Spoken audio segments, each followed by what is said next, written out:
Good Tuesday morning, Mount Olive Church family and friends, everybody that's joining us for devotion today. Got my favorite fishing rod out here. If I don't hit the ceiling, I got my favorite fishing rod, one of my favorite lures here, this nice jig. I've got my favorite fishing shirt on with my boat on it, Nitro. Got my fishing lure Strike King hat, and I'm ready. I'm ready to go fishing. Hunting season's over. The last day was this past Saturday, and so it's getting that time of year now that we switch our focus to fishing. That's only a certain part of the year. We get into springtime, and that's my favorite time to fish. So get this devotion up here. So, went too far already.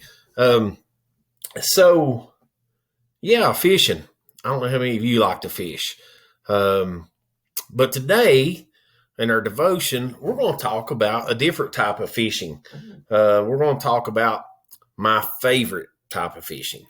As much as I like the outdoors and like to do those things, and I do enjoy the hunting and fishing. Everybody knows that about me, but we're going to talk about my favorite type of fishing today. And it hasn't always been that way. But it's something that God changed in my life years ago. So we're going to talk about that. We're going to go to Mark, and the pastor told you in Monday's devotion that we were all be in Mark this week. So we're going to continue on there. And I put this verse up. I hope you got to watch his devotion on Monday, the first one. And he talked about this verse here in Mark 10:45. And he talked about the theme of this, and he says, for even the Son of Man came not to be ministered unto, but to minister. And he talked about that being the first part, and to give his life a ransom for many. So we're going to tie this in a little bit here with the verse that I'm going to use. And we're going to be in Mark 1, verse 17 here in just a second, 16 and 17. But I want to talk about that a little bit. And we talked about, or the pastor did, about the theme being of came to serve. And Jesus came to serve. And I love the illustration that he used with Pat Tillman, one of my favorite people. I love his story. Was just a great guy, and what he done was tremendous. But there was never a servant like Christ. There was never a servant like Christ. And so when we want to look at this, and talking about this theme, and the first thing we talked about here was, but he came but to minister, not to be ministered to, but to minister.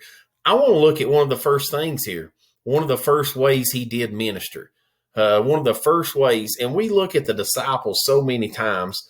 We look at the disciples and the work that they done and the things that they done while Christ was with them, and then after he left, when he went back to be with God, we looked at what the disciples have always done and the things that they've done. And man, it just amazes you.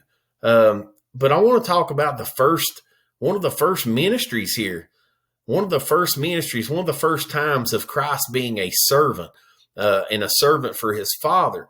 And he knew he was going to have people. He knew he was going to have other ministers. He knew he was going to have to bring other people in. And when you open up Mark 1, you see that, you get over in verse 14, and it talks about Christ was preaching, and he had been preaching the gospel and talking those things. And it says, verse 15, or verse 16 now, it says, now as he walked by the Sea of Galilee, he saw Simon, would be Peter. He saw Simon and Andrew, his brother, casting a net into the sea, for they were fishers. So they were fishermen. Simon and Andrew, that was their trade. That was their livelihood. That's what they done. That's what they knew. And so Christ comes up to them, and this is his first part. He's really starting to minister here. And the first thing he does is he ministers these two people, and he says, and Jesus said unto them, come ye after me, and I will make you to become, not immediately, not the very first day, but I will make you to become fishers of men. I'm going to train you. If you follow after me, if you search after me, if you do the things that I'm doing, if you let me lead you, you're going to become fishers of men. So what does that mean? And it's pretty self-explanatory. They were going to, instead of filling their lives with fishes and that blessing their livelihood, They were going to seek out people. They were going to seek out men to follow God. They were going to seek out men to tell them about Christ, to tell them about God and what he had done and sending his son, and that they were with his son, and they were going to become ministers. I think it amazes me of how Simon Peter started here and where he ended up. And if you look at everything in between in his life, it just astonishes me that you see the things that he done.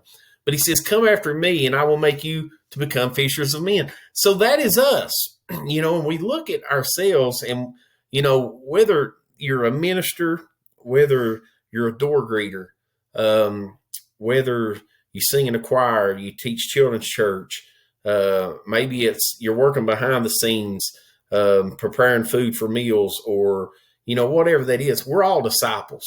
We all take on Christ as our leader, as the one we look after, and we change our characteristics to match his. And so we're all disciples in some form. And so we're all fishers of men. These people, he says, they left their jobs right away. They immediately, it says, when Jesus told them that, if you flip over here to verse 18, it says, straightway they forsook their nets and they followed him. They just give it up. That was what they were going to do. So let's ask these questions right here. To be more like Christ is to serve others first before for self. And the pastor mentioned that Monday. And that's exactly what these men began to do. If you look at the very steps that they took and all the stories and the things that went about in their life and their walk with Christ, if you look at that, they became more like Christ because they began to serve others first. For them to become fishers of men, they had to be trained by him, just the same way we are. When we seek Christ out and we try to get his characteristics for our life and those things. And so I ask you this question. This is what I want to leave you with today. This is your thought. This is your devotional thought for the day. Have I totally submitted to going fishing? Have we totally sold out? And that, that doesn't mean we're not necessarily, quitting our jobs like Peter and Andrew did. It may come to that one day. Maybe it does take a change in jobs. Maybe it works out for the better for your ministry or whatever it may be. But have we totally submitted? Have we totally sold out with everything in our life? And our main focus is being submitted to reaching others for Christ, growing our relationship with Christ first, and then becoming that servant, putting others before self and showing them what Christ is really like and what being Christ-like is like. So I want to leave you with that thought today. Have we totally submitted to going fishing? I'm submitted. I'm submitted and I'm committed. That's what we need to be. We need to be seeking no greater time than right now.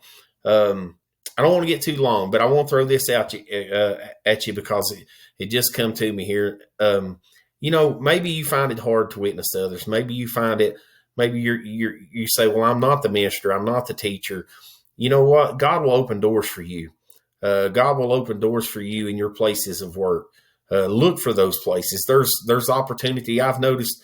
I found in my place of work that there's opportunities that I get to where I have to,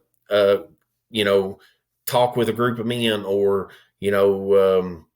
be able to teach something or share something. And it always gives me that opportunity to bring God in the conversation.